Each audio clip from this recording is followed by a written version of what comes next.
This is Clubfriends, Records Radio, and I wanted to talk to Cam because, well, he's kind of everywhere in Philly. Like, if you go out in Philly, at least in, like, the subcultures that we participate in, you know who Cam is, you see them out.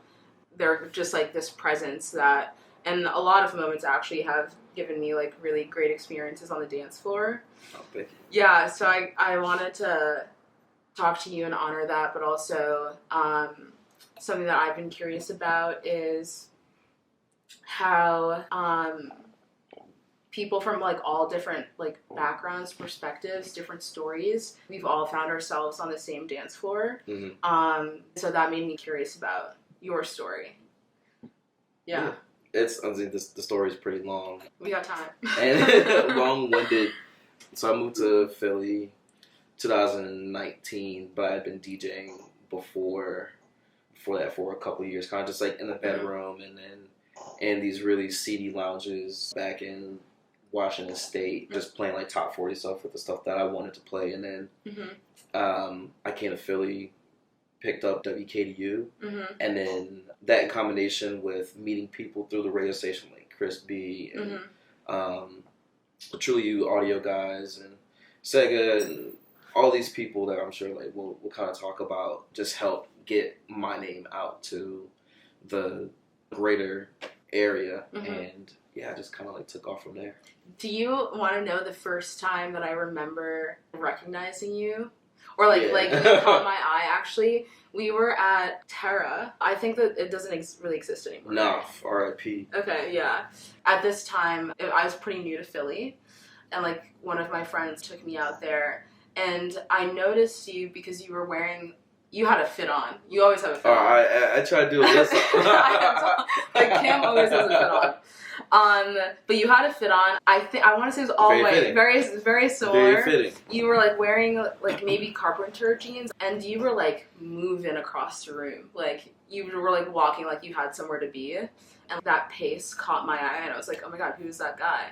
And then like lo and behold, I just like see you everywhere I go, and you have the same energy. Like you're trying to get to this destination. Move with a purpose. Yeah, exactly. That's exactly what it was. Yeah.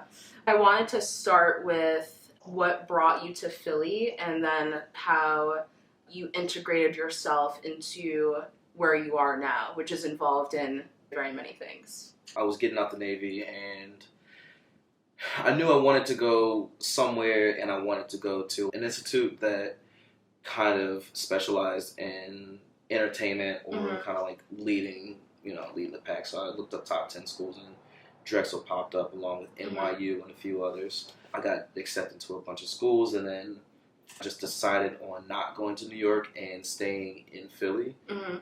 Philly's not that far away from New York, and it just felt like it was going to be an easier transition for me. If I went to New York, I truly believe like that city would have swallowed me alive. Like going from such a small place to the biggest place. So I picked something, and I was like a little bit more my speed. It was like Philly the speed you want to stay at? Absolutely. I mean, I got here when I was like 27 or 28. So I was starting to wind down. Just, I guess, I mean, not physically, but just in the sense that I'm getting older and certain things are becoming more important to me. I mean, it's like counterintuitive, like with my life and like my lifestyle and jobs, but without with going out more, like I want to be a little bit more stationary. I spent the last 7.5 years moving around, and it's like I want to just sit and rest for a bit, and I'm still here. I chose Drexel to kind of be the anchor that pulled me over to Philly, and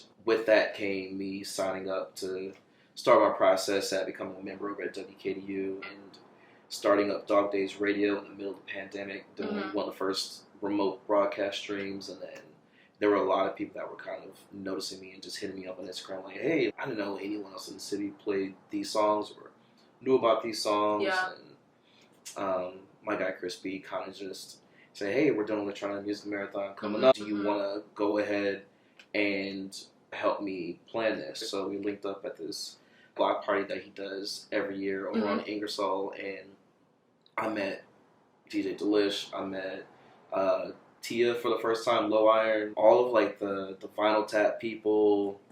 I think I said Sega, but there were just, everyone was there, and it felt, that was the first time I felt like, oh, the work that I'm putting in is working. And then planning the marathon just broadened my network. Yeah. And it just felt great. Were you familiar with WKDU before you got to Drexel? No, not even. I was at Saxby's on Chestnut, across the street from, there's like a vet hospital or like the Drexel bookstore. I made my order. I turned around, and on the post there was a big QR code. It said, want to play music on the radio? Sign up for WKDU. And I'm like, you know what? Let me go do that. So I went to new member night, and I loved everything about it. Yeah. I saw a switchboard for the first time, like these massive speakers, and then the CDJs were like in this room just staring at me, and that's when I knew. All of the people that we interact with, music related in Philly, they all got their start in some way, somehow through radio. Yeah, radio is like the great equalizer. It's just inherently democratic. Especially just the history of WKDU, how it even started, and how it was carried throughout. I felt when I got my show, it was all about putting myself out there, but once I really didn't need to put myself out there as much, I started bringing people on, because a lot of people don't have that chance. Extending that resource or the platform that I've been giving to other people, not just associating my name with them, but also giving them a chance to just be visible was super important to me. And like all the radio people we know in Philly, I feel like have done a great job of living that ethos, like passing that on. So it's nice to kind of like have that continuity, but also I feel like that's Philly culture amongst the people that we like dance with and hang out with. Yeah, I feel like especially over at KDU, because like there's like legitimately a process that you have to go through. So there's a major weeding, like it's not intense or anything, but it's just enough to say, hey, like, is this person really here to play cool stuff and put the city onto new things, or are they just here to just mess around? Was that your kind of first experience with CDJs and like maybe more advanced equipment? Yeah, up until that point, I was using like a DDJ 400, and on my move, I drove all the way from Washington State to Philly, and I left my controller in the trunk of my car with like a bunch of other stuff, and that heat absolutely fried it because I was driving in the middle of August, and I hooked it up after I got my apartment set up, and I was like, fuck.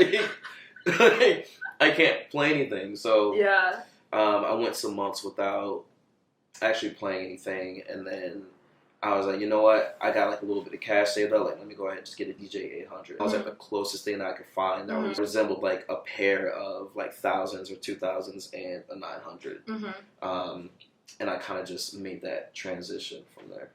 And you started mixing when you were in the Navy, right? Shout out to YN1 Wells. YN1 Desmond Wells. He was a yeoman first class in my squadron. He had a gold tooth, and he had like this massive laugh. So like, he was just like a really happy dude. But he was like, when you talk about like unk, like he is the definition of unk. And this dude, I landed from a flight one day, and I went to go to his desk to go pick up something from him because he was holding something for me. And I noticed he was gone. I asked someone like, "Hey, where's YN1 at?" Yeah. And I'm like, "Oh, well, they took him away. He's like locked up right now." I'm like, "Locked up? What are you talking about? We're in Sicily." I'm like, he's in a brig, and then I'm like, "Oh, well, they said that he threatened Master Chief that he was going to kill him." I'm like, "Threatened to kill Master Chief? Like what? Like that's insane." And then I didn't see him for a long time. He went back to America. We finished our deployment, and I went back, and I called with him. He told me the whole story, and he said, "Hey, I know you've been, kind of toying around with the idea of wanting to DJ. Do you want to buy all the stuff that I'm kind of like getting rid of? Like, me and my wife were moving back to the mainland. It's like $600, $700. Do you want all the cables and the controller?" It's like, yeah, just pass it on over to me. And I went back to my apartment and downloaded Serato, put all my music in there, and I just got to work. Do you remember like the tracks or like type of music you were like really excited to mix? It was it's like a little cliche. I think a lot of the DJs kind of came up, or at least now are super kind of, they all reference these guys, but it was, I mean, I gotta be honest, like, it was, like, selection. Like, I liked the edits and, like, the R&B stuff with, like, the extra bump and the, you know, like, the lower register. Definitely, like, top 40 artists, but it was, like, the deeper cuts. Mm-hmm. So, like, I love playing, Yeah. like Travis Scott, Astro Thunder. Gunna played, and then I would play, like, Jamiroquai with it or something. That was, like, what I was really kind of aiming to do. And then I wanted to, like, go down, like, the DJ craze path with, like, scratching and all that stuff. I didn't go down that lane because it's just future events, but yeah, that's what I was really starting off with, was like what I felt like were like the more tasteful tracks from top 40 artists. Yeah, I think that's a good point. Something that I started doing more recently was like listening to albums in full, and like specifically like some of the 90s R&B stuff, and there's so many good deep cuts that just never got on the radio. There was someone kind of referencing this track, or a few songs by Genuine to me the other day, and I was like, oh, well, have you heard this one? Have you heard this one? Because like they sound pretty similar because of, you know, production and all that. But, like this one, like really, if you like the way that one makes you feel, like this one's really going to get at you. Yeah. And that's what I enjoy doing, is like kind of connecting the dots and putting them together for people. Yeah. Saying, hey, like this is cool, but this is also cool. It might be cooler. Yeah, I have the Velvet Rope CD, which is an album that should absolutely be listened in full, like from front to back, top to bottom. And there was like a drum and bass element in one of Janet's tracks, and I'm just like, it's always there. It's always there. It was always there. From like what, in the 90s? I think that's when that album came out. Yeah. Just like a lot of UKG tracks. Like, a lot of that has been infused into a lot of R&B from like 98 to about 2003, and we didn't even know until you kind of rediscover that music later. You're like, oh, I can finally put a genre like vocabulary to describe what that is. So like when you first started DJing, like of course you practiced on your own, but where were maybe some of the venues and experiences you had like playing for a crowd? I started out doing SoundCloud mixes in my apartment. Oh no, the first SoundCloud mix I actually did was in a barracks room in Okinawa, and then another few of them in Jacksonville because I was just so bored. Like I didn't have a car out there because we were just down there for training, so I didn't really have like freedom mobility. And then we got back home fall 2017 or summer. The kid that would DJ at Oak Harbor Tavern or Oak Harbor Lounge, he would... It's always a lounge. Yeah, it's a lounge, and it was just ran by this seedy dude, Ken. He was super cheap, and he just didn't understand what I was trying to do. Yeah. Like, he was just like, just play shots from, play Fireball from Pitbull at 12 p.m. or 12 a.m., and just make sure people are running to the bar. And that's when I kind of realized what I got myself into. Like, one of my friends, his wife was working at the bar. Yeah. So he'd always been like a supporter of me. He kind of like finally pushed me from the bedroom to the bar, and it was intense. Like I did not like playing for like quote unquote like normie crowd. Drunk girls sticking their phones in your faces, and it's just like I don't want to play. Yeah. Who was it at the time? There was like Bodak Yellow was really popular, and then I forget who else, but there were like 2 or 3 songs that were ultra popular. And I wasn't feeling it. Yeah. Did you try to like sneak in tracks that you felt were more towards what you were trying to achieve in those sets? Oh yeah. And I caught some flack for it, but mainly from just like white girls. Like they were the only ones who were really like upset. Some like the bartenders too, because I wouldn't take requests whatsoever. Oh, okay. Now if it was a cool request, then like all right, I might I might slide something in, but people mostly kind of rocked with what I was doing. I didn't get challenged too much, but that first night was a nightmare. I didn't know about arranging my music or categorizing it into different crates or playlists or anything. I was just like my entire library of 3,000 songs. Like, arranged by BPM, just go. Yeah. And it just, I had nightmares that night. Did you, like, find a music community for yourself while you were serving? Yes and no. I would say I was kind of like starting out doing like A&R stuff for a couple of friends of mine, and then I started sitting in on studio sessions in the barracks for other people, where we would go to a real studio, and they would ask me for my opinion, and we would either strip down stuff or like add some of these things, like, oh, your 808 is not in the right key, like you need to, just small minor fixes and things like that, because I used to produce like when I was younger. And also I grew up playing music, so all those things I kind of like applied those skills to that. But when I was in Hawaii, I was in Chinatown on Hotel Street a lot, specifically the Manifest. The Manifest was like my place, and that's where I discovered that style of DJing. Like I'd never seen someone actually use Serato with turntables and a pair of 12s in front of me with control vinyl, and they were playing Neptunes and Khalees in there and all these different things I never heard, because I grew up in South Florida, and down there you're going to hear like a lot of dancehall, soca, or Webby or Boosie, or at that time like Flocka. Like you're not hearing any of that, what they used to call weirdo stuff in the club, and I heard that there, and that's kind of like what my community started to kind of like blossom from. Yeah, so it sounds like kind of like being in the military or serving in general, you had like an experience of being exposed to a lot of new things, because you were just like, you were in a bunch of different environments, it sounds like, interacting with a bunch of different people you probably would not have met in South Florida. It was major discovery on all fronts. Like my palette just matured and expanded, whether it was food, music, or just my taste all around just expanded tenfold, because I was meeting all these people from around, honestly, the world, because there are a lot of people that were getting their citizenship through signing up. We were traveling to Sicily, Thailand, India, Okinawa, mainland Japan, all these different places, and you take those experiences and they inspire you some way, somehow, and it translates that and leaks over to the art. I'm kind of wondering about if you had a particular experience with music that stuck with you that you didn't have in the U.S. while you were stationed elsewhere. I mean, there's a couple. Like, I remember we did Aero India, which is like a massive...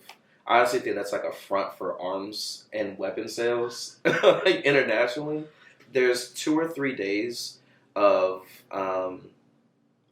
like the folks coming onto the flight line and looking at all the airplanes from all the different nations.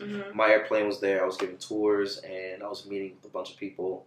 But we were walking from the parking lot to the flight line, and I heard these drums that were playing over the speakers. And I thought, oh my God, this is the coolest shit ever.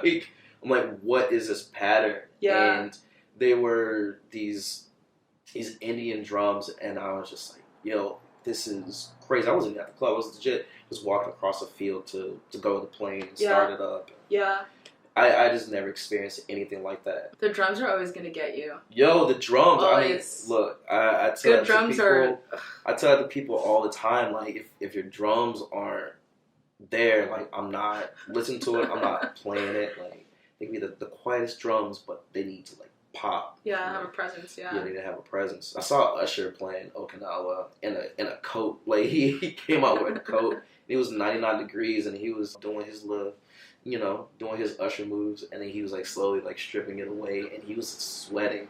And the whole time, it's like, wow, I'm in Japan watching a 2-hour free show, and Usher is sliding across the stage, across from my barracks room, with these white Air Force Ones, and I was just like, what's happening? That is, like, definitely another worldly experience. Yeah, they had T-Pain playing at Djibouti, like, when his career started to pop off again. Oh, wow. Yeah, so he was like, yeah, T-Pain in the desert.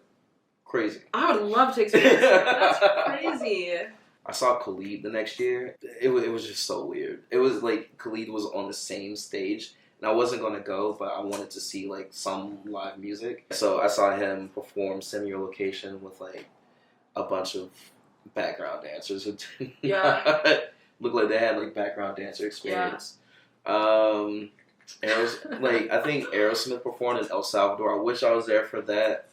But like this whole thing about putting these American artists who are either legacy artists or up and coming and haven't broken out into the commercial success that they hope for just yet, or just people like revamp their careers at USO shows across bases across the world. It's just super interesting. I think it makes people feel at home, even though they're on diplomatically sovereign U.S. territory, wherever they put a base at. But yeah, you're in the middle of the desert or in Japan somewhere, and Usher's, like I said, sliding across, a stage, and those white Air Force Ones. You're like, okay, yeah, this feels like I'm. It's like a taste of America, and then you have a Chili's 3 blocks away, right? And then after that, you go get a triple dipper, and everything's all right. Yeah. I mean, I imagine if I saw Usher, like, I'd be riding that high for quite some time. Yo, it was free.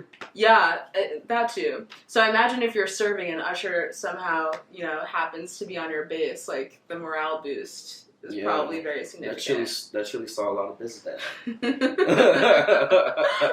night. Did you grow up going to a lot of concerts or live performances? No. I didn't go to my first show until I was maybe 18. Wiz Khalifa had just done the Burn After Rolling tour. Okay. And, it was Show and Prove? It was something. But Cushion Orange Juice had came out 2 weeks prior to this show. And I saw him in Fort Lauderdale at the Revolution Live or something like that. And I thought that was the coolest thing ever. Like, to me, like, Cushion Orange Juice is probably like the greatest mixtape of all time. I'm actually not familiar with it. Is there like a song you think I would know? Oh man,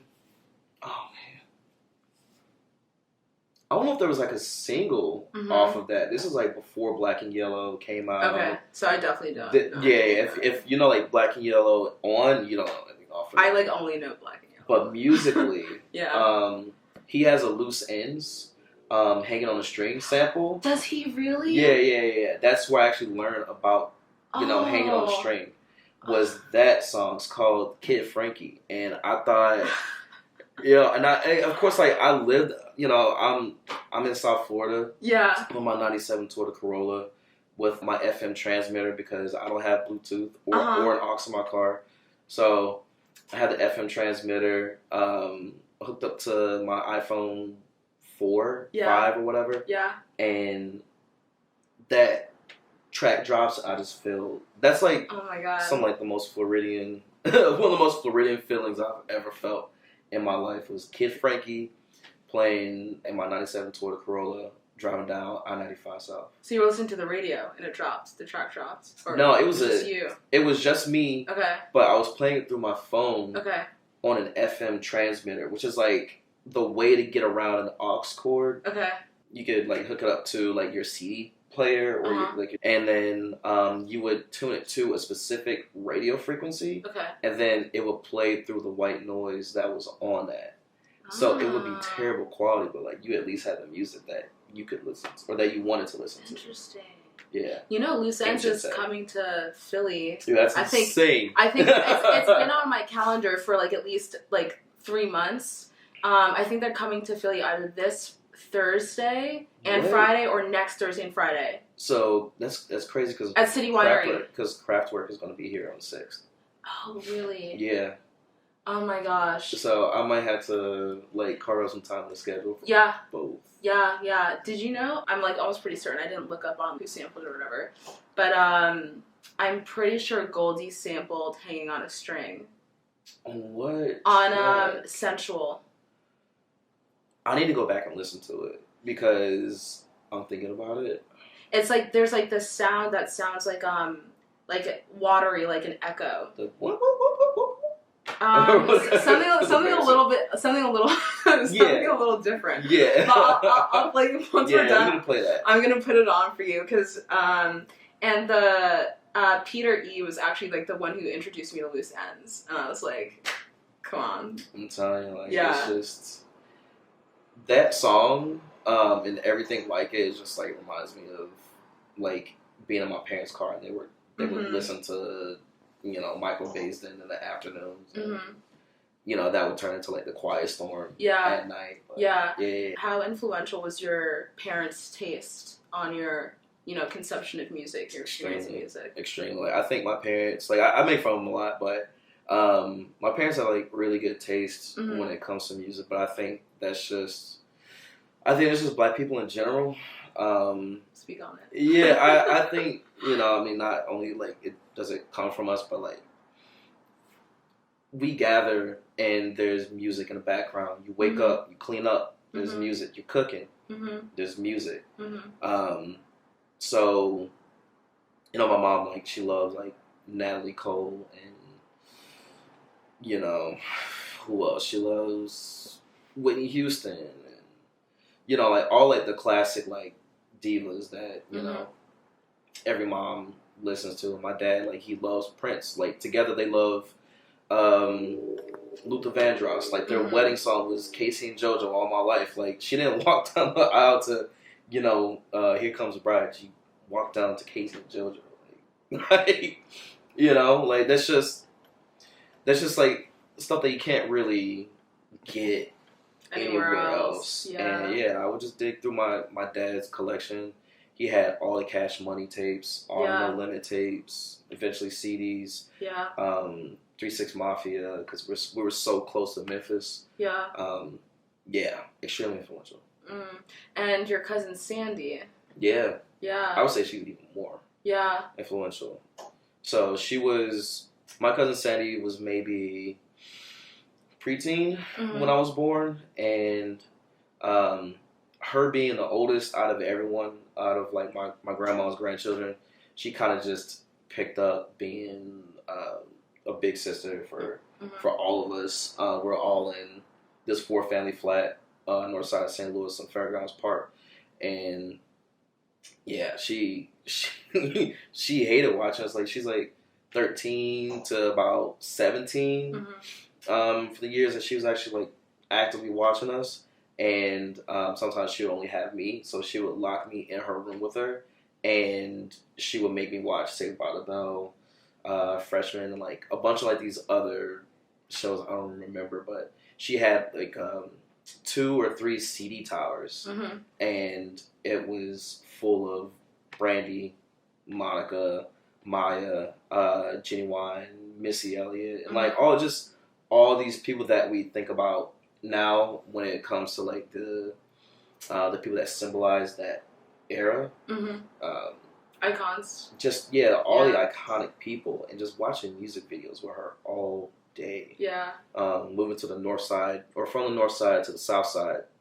She moved with us because she was just not trying to be at my grandma's house anymore. She stayed with us, and it continued from there. Like, we would watch cartoons, but once 106 and Park comes on, like, we would watch TRL, but the remote was hers when 106 and Park came on, and then we would watch that until when Comic View came on, and then we'll watch like an episode or 2 of that, and then we'd all go to sleep. I would like ransack her CD towers, and I mean, it wasn't like I had an option. She would force feed me all that stuff, but super influential. Seeing you play and stuff, listening to your radio show, of course, like you being part of Bass Down Low, people don't always play electronic music that like you can shake your ass to, and like it's a very linear line for me, for like someone who has exposure to R&B music and hip hop, to be able to blend that with like some more classically or like stereotypical electronic sounds. I think that's just like, you gotta be in this. Like, you gotta be raised around the music. It's in me. It's not on me. I think a lot of people wear electronic music as like, I think they're genuinely interested in this stuff, but this music comes from other things, and these other things are like what I was raised in, and all the people around me that I hold close to me were raised up in. It's just like, it's like that conversation was like, oh, when did you start listening to hip hop? Like, I don't have a memory of me starting to listen to hip hop because that's just what always has been. Yeah. Like, yeah. So just carrying like over those patterns, those textures. Textures is a good word. Yeah, like I feel like texture is like a huge thing for me. But like I know what makes a crowd pop because I've sat in the back of rooms. I've leaned up against the wall and just watched, and you know, I like to be observant of any and everything around me, take notes, and then kind of apply it to whatever I'm doing. I don't want to be the guy playing electronic music and being, you know, playing like this academic, you know, playing in this academic way. Yeah. Like I want you to feel something, and also I'm a DJ. Like I want you to dance. Yeah. So at the least, it's just as simple as that. Like, I want you to feel something. Yeah. Do you remember, maybe like where you were, like the time in your life where you were first introduced to however you would identify electronic music? I would say video games, and I feel like a lot of us were exposed to electronic music through video games, like SSX Tricky, and all these games that had like drum and bass soundtracks and things like that. But those would have elements of what my cousin was listening to, which was like a lot of Miami bass, a lot of Atlanta bass, that I didn't know what any of that stuff was. Yeah. Even like my dad listening to just like the radio shows either in the morning, but most like in the evenings, like an Egyptian Lover song would come on, or like Planet Rock would be on. My dad used to break dance. Like I know and heard a lot of that old electro, but it wasn't until I got older and found out like, oh, that's electro, and that's like the lineage that all this kind of sprouts from, and that's why like I identify with it so much. And even just like liking like Chicago house, again, it's just R&B, and hearing all those divas, like a lot of it's like disco or post disco or however you want to break it down. That's the stuff that we used to, you know, listen to on the radio when I was in Florida or St. Louis. Yeah. So all of it is just connected. But when I got to WKDU, I started listening and digging deep on Bandcamp and Discogs because we couldn't play top 40 music. So I started digging around for what was familiar, and I started being able to like, oh, this genre is this is that. Let me listen to this. Yeah. And I started playing footwork and juke, and again, those are things that kind of bled from Chicago to St. Louis that I would hear every now and then because I had classmates, like they would be on the playground trying to juke, and I'm like, oh, I'm not doing that, but I like that song though. So yeah, it was always kind of there, like it was all little sprinkles, but it was more so me realizing, oh, that's what that is when I was, you know, much older. Yeah, kind of like being able to hear those details once you have like enough information and like more experiences to like name those. Exactly. Yeah. Popularly, electronic music is, I think, considered very white. Yeah. Obviously, we know it's not. But I'm curious to hear, I guess, your experiences with people potentially having conceptions that you play like a white genre. Yeah, it's something I think about a lot, and I have friends that we all kind of talk about this very often, and it's one of those things where I feel like, and it's not even just in music, I feel like the concept of blackness is very uniform for a lot of people, and there's one way to perform blackness to the world. So you have some DJs across the city who will get these gigs in very black spaces, even though like they are playing house or like elements of house, like they're the ones getting it because they fit the mold of what it is to play black music, even though they're playing what is considered kind of white. music, but I think it's super important for me to inject the very like obviously black things into my DJ sets because you know, like I'm giving you all this stuff, but I need to show you where this came from. Yeah.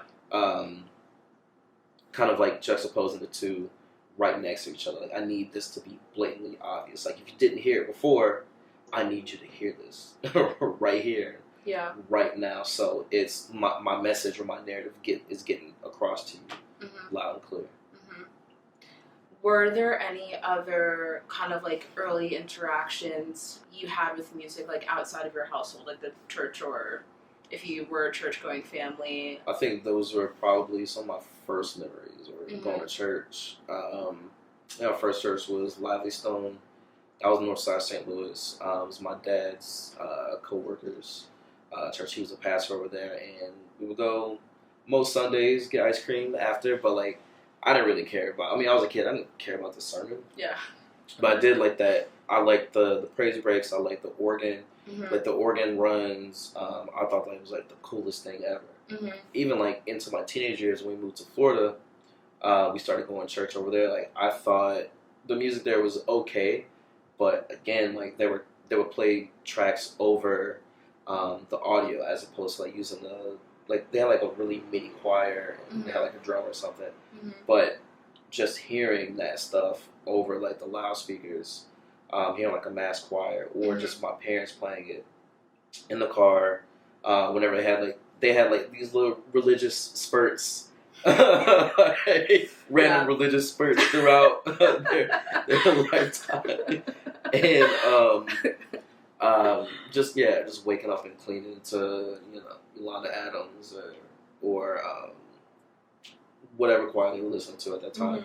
I thought that was always like the coolest thing. But also I grew up playing music. Like I picked up like a pair of drums or a pair of sticks to play drums. 4th grade, I was playing recorder before that, and then by the time I was in 7th grade, I picked up a clarinet, saxophone in high school, and I played through college. It was just like, music's always been there. I've always studied theory. And, my entire life's been that. Yeah, something that you said earlier, you said that you like textures. Yeah. And when you mentioned like, Yolanda Adams, but also like the church organ, I feel like black gospel singers and an organ in a black church is just like one of the most textured music experiences I think a lot of black people have early on. Yeah, it's the foundation, which is super telling with the conversation about why a lot of singers now, like R&B singers, just don't sound the same. Everyone's just whispery and like, where is that foundation? And it's because like a lot of them aren't raised in a church or haven't been around the church, and it's just like, maybe we need to put you over at the whatever AME. Sponsored by your local AME. Like for a little bit, put you in a little apostolic, choir for a little bit. I don't know. But like, that is the foundation of my musical knowledge, is learning how to listen to music, learning how to evoke emotion from people. What sorts of instruments work together, what rhythms work together, knowing how to like count people in, learning syncopation, young age. Like it's just how to clap on beat at a young age. It's all part of it. And it starts, under the steeple. So, was there a music experience that you've had more recently that has kind of like added another layer to your knowledge? Could have been like a club night out, just something that maybe made you hear something a little differently or think about a sound differently? I'm a firm believer in going to see live music. There are songs that I will walk into a place not really understanding or really liking, but I like that artist. And then when they get to that song and you experience it and you actually live inside that track, that I feel like that's like the most beautiful thing ever. I think and to do it in community with other people. Yeah, exactly. It's that what is it, Durkheim? Collective effervescence. It's that, sense of community in one room, and you all are, ascending together. Like, it's like the best thing. I think like a few years ago I went to go see Highest Coyote with my girlfriend, and we were listening to Red Room, and I thought that was like I love Red Room already, but like I genuinely after that point I felt like this is still one of like the most, if not more beautiful than what I thought it was before. But most of my experiences are more so being able to live in a song that I genuinely didn't like at first, but come out being a believer in it after. Yeah. I had a recent experience where I like stumbled upon this like trance track from like 1992, 1993. And it kind of brought me to a place where I was like, I really want to feel how this song sounds. And you know how like trance is like slippery kind of just like it's like atmospheric. It's like you just like just can't ethereal. Grasp it. Have you had an experience like that? Yeah, Theo Parrish, Making Time 2024, and he was playing Our Music by Trackheads, and I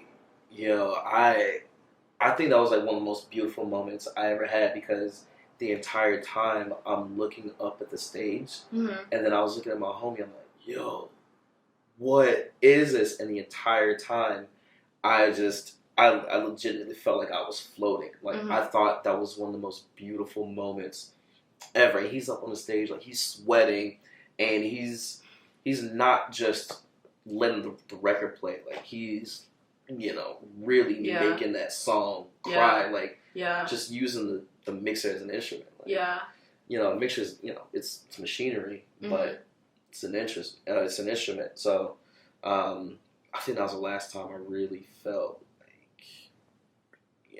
just like a visceral thing. That really just evoked something out of me. Yeah, that was beautiful.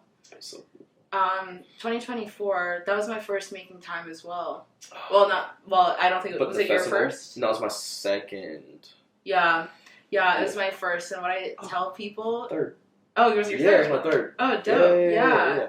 It's like, it's so special that we have something like that in Philly. Like, it's kind of crazy that we have access to that. I know. I feel like we get overlooked as a city when it comes to like cooler experiences like that. There's so much happening. There's so much buzzing. Yeah. And then, some of the tours or festivals will gloss over Philly. So, we got a position where, Dave has his connections, and he really represents Philadelphia, and like, say what you want about the man, but like, he knows what he's doing. Yeah. Like, he really knows. Yeah. And he puts on for the city every single year. And it's the one weekend I look forward to every year aside from EMM. Before I knew you as Cameron, I knew you as Phreakwency. Yeah. Yeah. So tell me how you came up with the name. So I had a really terrible name before. I think everyone has like a terrible name, and people couldn't say it, or there really wasn't like a proper way to say it. Yeah. So I was just like, how do I convey what I'm about to people with a different name? Yeah. And I wanted to keep an element, so I kept the PH from like the original name and brought that over. Yeah.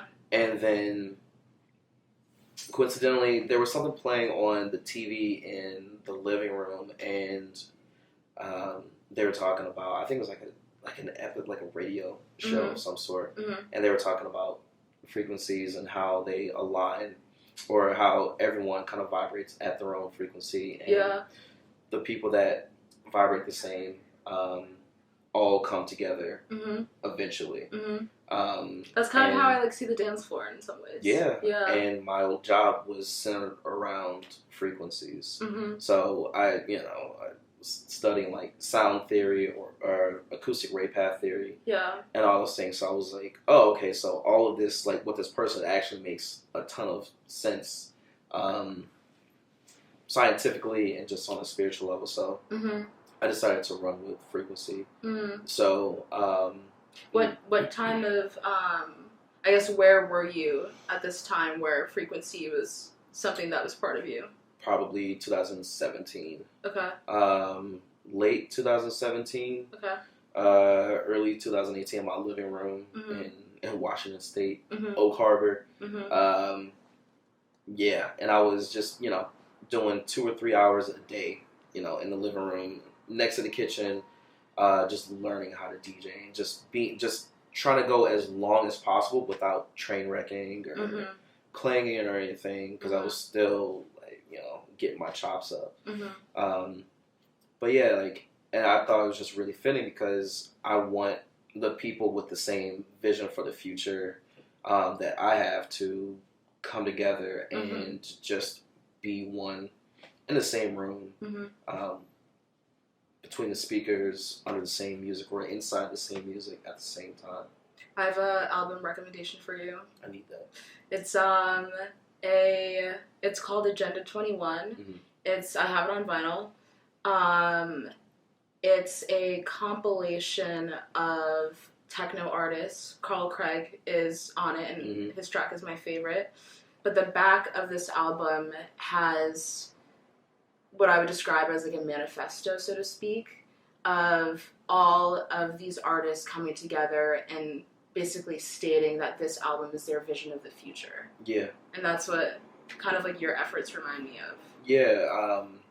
I think before I even learned the term Afrofuturism ever came about, or before I even started doing like a lot of like my research regarding or incorporating Afrofuturistic elements into it, like that's what, that's where my mind has always been. Yeah. Especially like the Sankofa part of it, going back to the past, whether it be through old media like records, CDs, cassettes, and taking like what was the best parts and sometimes the bad parts of it, because like you need some of that to inform the future, bringing it back to the future and creating this world that you've imagined or you are trying to imagine, piece together one by one.